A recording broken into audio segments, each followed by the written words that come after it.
Do you know why Paul the Apostle was never delivered from his thorn in the flesh?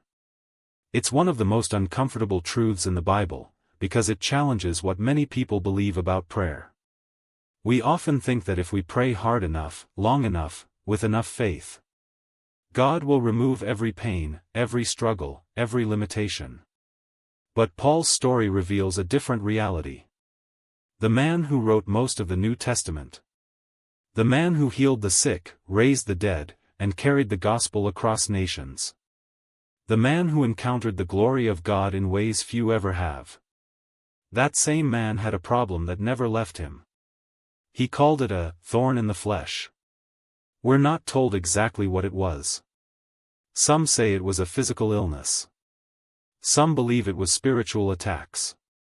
Others think it was opposition, persecution, or something deeply personal. But whatever it was painful. It was persistent. And it refused to go away.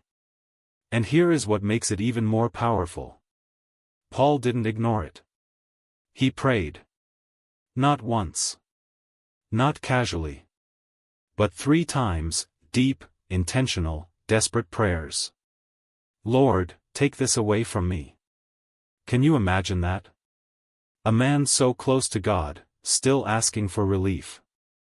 A man full of faith, still asking for healing. A man used mightily, still carrying pain. And yet, God said no. Not because he didn't hear him. Not because Paul lacked faith.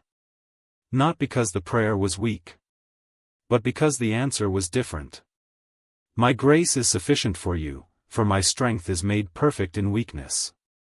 That means the very thing Paul wanted removed was the very thing God chose to use. Let that sink in. The weakness stayed. But so did the grace. The pain remained.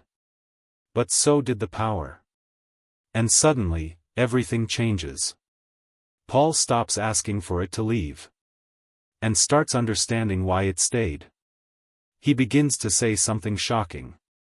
Therefore, I will boast all the more gladly about my weaknesses. Who says that?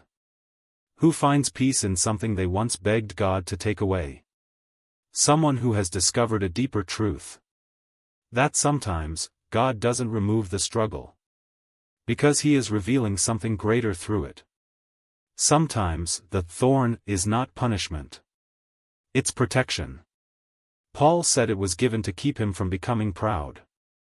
In other words, the very thing that humbled him was the very thing that kept him aligned with God. So what does this mean for you? It means God does not ignore your prayers. He answers every one of them. But not every answer looks like what you expected. Sometimes the answer is yes. Sometimes the answer is wait. And sometimes, the answer is my grace is enough.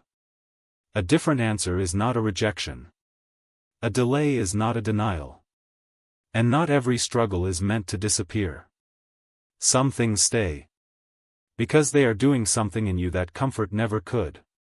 So maybe the real question is not, why hasn't God taken this away? Maybe the real question is, what is God trying to show me through this?